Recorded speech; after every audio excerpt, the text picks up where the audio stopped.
See, the only way to learn how to speak good in English or fluent in English is the only way is to practice. नहीं English की बात है, वो नहीं भाई। हिंदी में भी काफ़ी अच्छा बोल हम पता क्या पॉइंट ये है भाई, How point should I tell you? देख मैं बताता कैसे हूँ, बताऊँ? मैं बताता I हूँ cannot कि ना tell तू you. एक प्रिसाइज वर्ड्स यूज़ करता है, तेरे पास ना कुछ कुछ एक्सप्रेस करने के लिए ना वो एग्जैक्ट वर्ड होता है, Okay. इसीलिए तू कस वर्ड्स कम यूज़ करता है, क्योंकि तू इमोशंस अपने वर्ड्स के थ्रू एक्सप्रेस अच्छी तरह कर पाता है, इफेक्टिवली कर पाता है, तो अपने Or thoughts that is what I told him. उसको वो डेवलप करने में मेरे को 3 साल लगे. हाँ वो कैसे क्या प्रोसेस थी, क्या प्रोसेस थी? क्या प्रोसेस थी। Process was major part goes to my teachers. ठीक है, मुझे ऐसा नहीं था कि I was like same 8th तक नहीं, till 7th I was pathetic. 8th में I got some good teachers, ठीक थे. इन 9th में I got a teacher like she was marvellous, flawless you can say. ठीक है, used to call her a dictionary. ऐसा कोई word नहीं था जिसका मीनिंग उसके पास ना होता. और वो हमें एम्फेसाइज करती थी कि भाई अपने आंसर्स में वोकैब यूज़ करो, प्रॉपर ग्रामर यूज़ करो, ये सब यूज़ करो. तो ये सब वहाँ से स्टार्ट हुआ. सो इससे अगर 80 मार्क्स का पेपर होता था, सो हमारे स्कूल में ये था 72 was the highest that you get. उससे ऊपर कभी नहीं मिलते थे, कुछ भी लिखा हो पेपर में.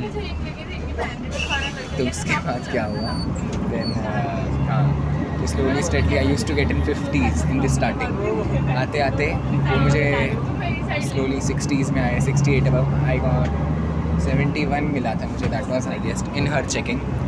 पूरी क्लास में I was the one.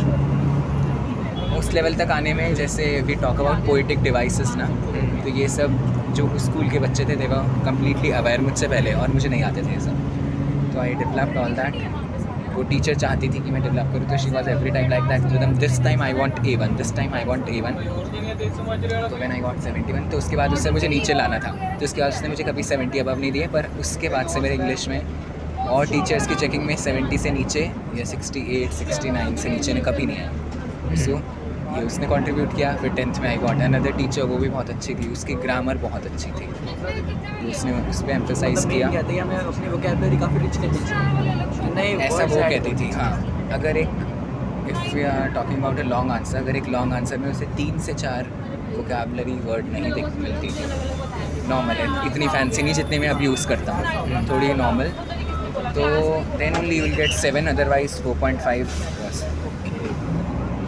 But 4.5 सीखा कैसे धीरे धीरे? पढ़ता था भाई तू रीडिंग सी, या वो टीचर वो खुद ही इतना यूज़ करती थी वोकैब, तो उसकी वोकैब को मैं नोट करता था. फिर धीरे धीरे मेरा इंटरेस्ट बनने लगा. तो जब मैं कहीं भी कुछ पढ़ता हूँ, so I get vocabs. Word coach नाम का एक वो है, बताया मैंने तुम्हें पहले कभी? See, उससे नहीं होता जब तक आप उस वर्ड को यूज़ नहीं कर सकते ना अपनी डेली लाइफ में. नहीं, यूज़ करने से कोई रोकेगा नहीं. इंग्लिश में तो लोग बोलते कब. बट वो तो देख, वो तो प्रैक्टिस में लाना पड़ेगा ना. मैंने क्या डिफरेंस देखा है कि अब कुछ मैं अगर नया कुछ अलग वर्ड या कुछ भी थॉट किसी ने अलग तरह से या कॉम्प्लेक्सली एक्सप्रेस करा हो ना, तो मैं उसके तरीक़ों को कभी यूज़ नहीं करता. मैं अपनी वे में ही बताता हूँ उसे.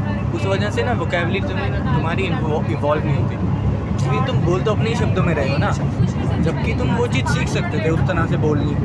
कहने का मतलब है कि तुम ना ऐसे कन्वर्सेट करोगे, तुम्हारी जो वोकैबुलरी अपने आप दूसरों से सीख के उसी टाइम तुम यूज़ करो, रादर देन एक ही वर्ड. तो इतनी बुक रीड करता है, तेरे पास तो इतनी वोकैबुलरी होनी चाहिए मुझसे भी नॉलेज ज़्यादा. के लिए रीड करता हूँ, तो लिटरेचर के लिए रीड करता है. वही एग्जैक्टली हम लोग अपने वर्ड्स में बना लेते हैं उस चीज़ को. वर्ड्स में बना लेते हैं. वर्ड्स यही बना चीज़ लेते हैं. है, कोई हमें वर्ड है मुझे नहीं समझ आया, so I go deep and deep into it. वो उसके सिनोनिम्स, उससे related idioms, then I go like this. ये काम मैं करता हूँ. तो यूज़ कब करना है उसको? हाँ, क्योंकि यूज़ नहीं करेंगे तो उसका कोई फ़ायदा नहीं. हाँ, लेकिन हाँ, इसकी मैं एक और बात मैं है, जगह पे करता हूँ. इसके सिर्फ वर्ड्स नहीं है, इसके कहने का तरीका भी है. नहीं, जो वोकैबुलरी वाला पार्ट है, कर्स वर्ड्स नहीं यूज़ करना है. सिर्फ वर्ड्स नहीं है ना उसके, जो अलग वोकैबुलरी का पार्ट है, जो वोकैबुलरी इंप्रूव करने का पार्ट है. वोकैबुलरी मान ले हमने सीख ली, लेकिन उसका एक अलग वे भी है अपनी बात रखने का ना, प्रिसाइज वे.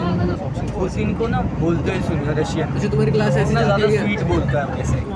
Outshining others. हाँ, उसकी आवाज़ बहुत पतली और स्वीट है. डिप्लोमेसी, डिप्लोमेसी ये अच्छा डिप्लोमेट बन सकता है अच्छा डिप्लोमेट बनता वर्ड्स के साथ.